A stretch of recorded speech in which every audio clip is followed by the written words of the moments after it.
வணக்கம் ரிதி. ராயபுரம் தொகுதிக்குட்பட்ட வண்ணாரப்பேட்டையில் சுரங்கப்பாதை பணிகளை விரைந்து முடிக்க கூறி பொதுமக்கள் சாலை மறியலில் ஈடுபட்டு வருகின்றனர். சென்னை வண்ணாரப்பேட்டை போஜராஜன் நகர், மாடர்ன் சிட்டி, சீனிவாசபுரம் உள்ளிட்ட பகுதிகளில் சுமார் 4500க்கும் மேற்பட்ட குடும்பங்கள் வசித்து வருகின்றனர். இந்த பகுதியில் கடந்த 2015ஆம் ஆண்டு போஜராஜன் நகர் சுரங்கப்பாதை பணிகள் அமைக்கப்பட்டனர். கடந்த 9 ஆண்டுகாலமாக சுரங்கப்பாதை பணிகள் நிறைவடையாததால் சுரங்கப்பாதையை விரைந்து முடிக்க கோரி சுமார் 500க்கும் மேற்பட்ட பொதுமக்கள், சட்டக்கல்லூரி மாணவர்கள் வண்ணாரப்பேட்டை கண்ணன் ரவுண்டானா அருகே சாலை மறியலில் ஈடுபட்டனர். சாலை மறியல் போராட்டத்தில் ஈடுபட்டவர்களிடையே வண்ணாரப்பேட்டை துணை ஆணையர் சக்திவேல் தலைமை 100க்கும் மேற்பட்ட போலீசார் குவிக்கப்பட்டிருந்தனர். போராட்டத்தை ஈடுபட்டவர்களிடம் போலீசார் பேச்சுவார்த்தையில் ஈடுபட்டனர்.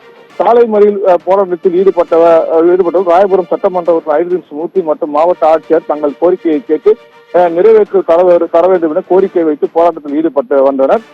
திருவொற்றியூரிலிருந்து வள்ளலார் நகர் செல்லக்கூடிய மாநகர பேருந்துகள், வாகனங்கள் அனைத்தும் வண்ணாரப்பேட்டை பெரியபாளையம்மன் கோவில் சிமெண்ட்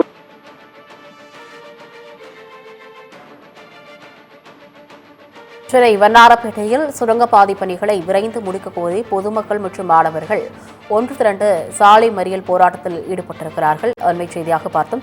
விவரங்களை செய்தியாளர் நவநீத கிருஷ்ணன் வழங்கியதை கேட்டோம்.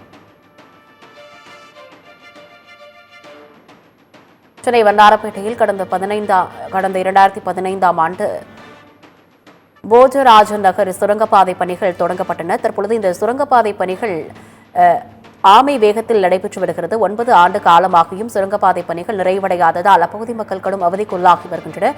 எனவே ஆமை வேகத்தில் நடைபெற்று வரக்கூடிய இந்த சுரங்கப்பாதை பணிகளை விரைந்து முடிக்க கோரி பொதுமக்கள் மற்றும் மாணவர்கள் ஒன்று திரண்டு அங்கு போராட்டத்தில் ஈடுபட்டுக் கொண்டிருக்கிறார்கள்.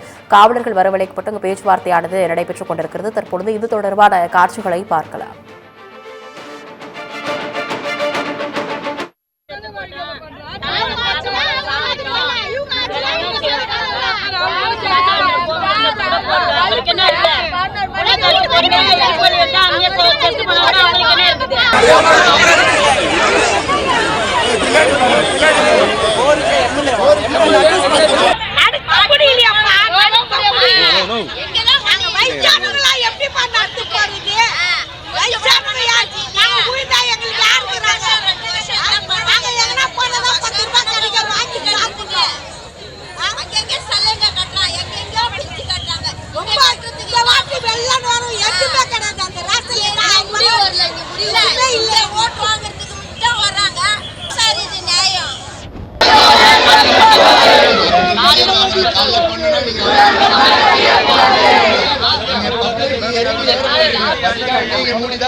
பஸ் ஸ்டாண்டே மூடி தான் வச்சிருக்காங்க.